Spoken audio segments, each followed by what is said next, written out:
Bien bonjour. Une question que je vois passer assez souvent, et ça depuis des années, c'est c'est toujours l'éternel. Comment je peux avoir cette ambiance, ce filtre, ce look de telle ou telle photo dans la mienne? Et voilà, comment faire, etc. quoi. Et bon, il y a déjà pas mal d'années que j'avais utilisé cet exemple. Euh, et donc, bon, voilà, les gens, ils aimeraient copier un style, hein, voilà, une ambiance d'une photo de quelqu'un d'autre vers la leur. Euh, Ici, je vais vous expliquer une façon qui est très simple. Hein, ça ne prend pas très longtemps non plus, mais qui va nous permettre de copier exactement, à peu près, je veux dire, d'une façon rapide, l'ambiance d'une photo à l'autre. Dans ce cas-ci, celle-ci vers celle-là. Ces photos ne sont pas de moi, hein, donc je les avais déjà utilisées à l'époque. Celle-ci, enfin, je pense pas que les collègues vont, enfin, je les connais, vont pas se fâcher, quoi. Celle-ci est notamment de Nicolas Meunier. Donc je l'avais déjà utilisé à l'époque, il n'y avait pas de souci. Donc je vais un peu faire ça en vidéo, ce sera peut-être plus facile à comprendre. Et on va utiliser vraiment que des outils de base. Euh, c'est vraiment ça, il n'y a pas il y a pas de filtre à utiliser, des plugins ou quelque chose. Et en fait, ça peut vous servir euh, euh, pour d'autres cas particuliers. Et surtout à connaître comment fonctionnent les outils de base. Bon, je vais commencer. Donc la méthode consiste en fait à aller chercher les valeurs de rouge, vert, bleu dans le point noir et le point blanc de la photo de laquelle vous voulez copier. Donc c'est-à-dire quelles sont les valeurs dans le noir et quelles sont les valeurs dans le blanc. Copier ces valeurs-là et les transmettre à la photo qu'on veut transformer. Pour commencer, on va prendre une pipette et on va, en poussant ici sur Info, on va le glisser ici en bas. Comme vous voyez, en traversant avec la pipette, le curseur, on voit les valeurs euh, rouge, vert, bleu changer. D'accord, tant en point noir qu'en point blanc. Donc on va faire des marquages et on va copier ces valeurs. On va choisir euh, un point noir, par exemple, de l'image. Ici, je vais par exemple, en cliquant sur Shift, je vais prendre ici un point noir de l'image. Et donc, je l'ai marqué ici.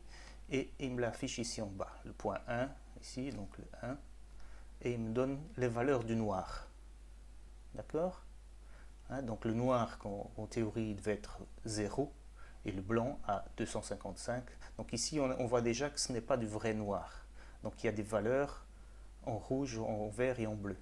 D'accord, on continue. Après, on choisit un point blanc, hein, le point blanc de l'image.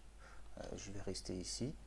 Donc nouveau avec Shift et je clique un deuxième point qui lui s'affiche ici en bas. Hein, donc là voilà les valeurs. Donc le blanc qui est censé être à 255, on voit bien qu'il ne l'est pas ici. Hein. Donc c'est normal puisqu'on voit bien qu'il y a un filtre appliqué à cette image. Alors avec ces valeurs-ci, on va les marquer de côté, hein, pour ne pas les oublier, parce qu'on va devoir les transposer dans la photo à côté. Donc on va prendre une petite note.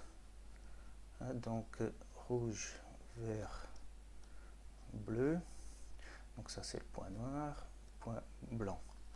Donc ici en point noir j'ai 64, 52, 64.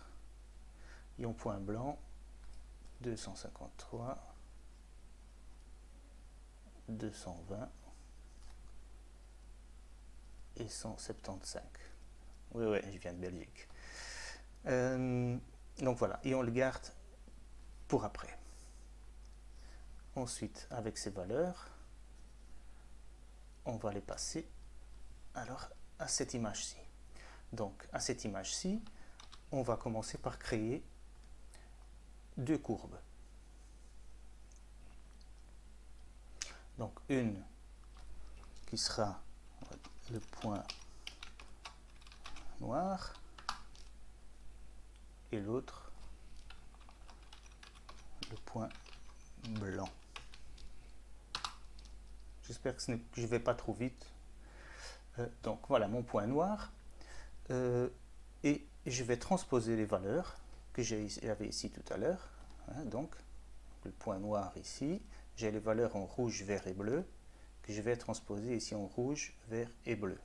Donc au point noir. Donc en rouge, qu'est-ce que me disait ma note? En rouge, j'ai 64. Donc ici, dans mon point noir, ici en bas, qui correspond ici au point noir. Donc je n'ai pas 0, donc j'ai 64. D'accord. Ensuite, on passe au point vert. Il me dit 52 ici. Ensuite, le point bleu, 64. 64. On peut déjà commencer à voir que l'image commence à changer. D'accord. On est en train de changer les valeurs du noir de l'image. Donc, ensuite, on passe au point blanc et on refait la même chose. Donc le point rouge, ici c'est 253, enfin le point blanc, donc dans le canal rouge, 253. Donc le point blanc dans la cour est ici en haut. D'accord. Donc c'était 253. Ensuite, le vert, c'était 220.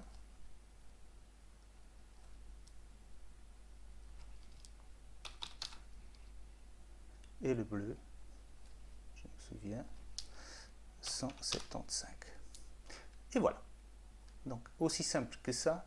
Et on est, voilà, sans devoir faire des choses compliquées, on a une image qui ressemble vraiment très près à celle d'origine.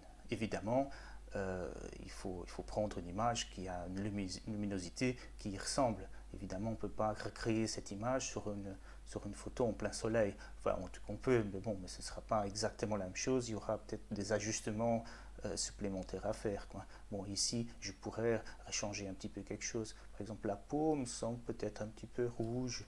Donc, je vais peut-être, ici dans le point blanc, hop, dans le bleu, je vais peut-être arranger la chose légèrement.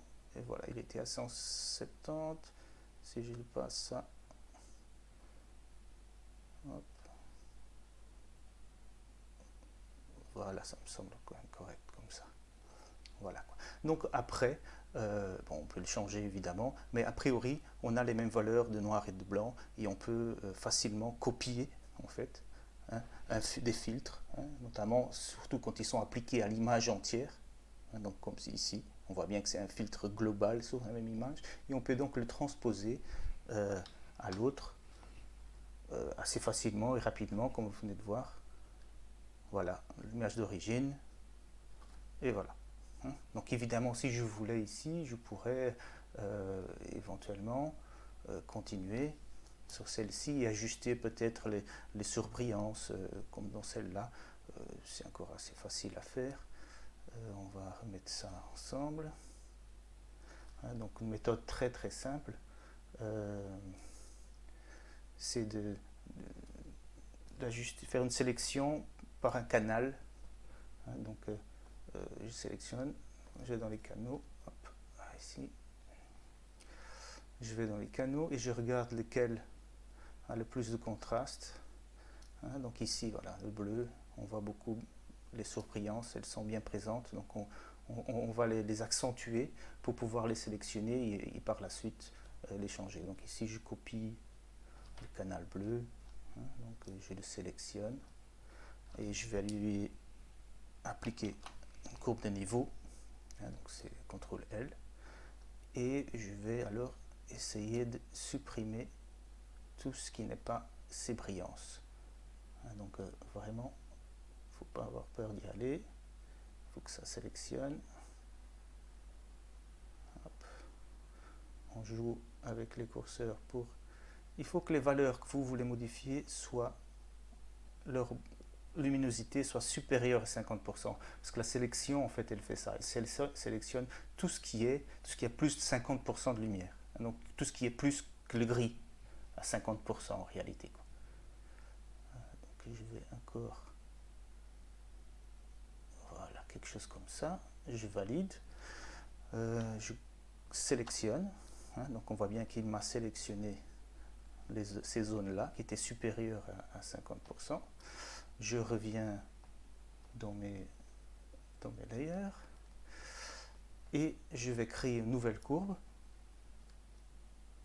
juste pour ajuster la luminosité. Donc comme vous pouvez voir, hop, il n'y a que ces zones-là. Si je vais trop loin, c'est trop loin, mais juste un petit peu et je peux donner un peu de peps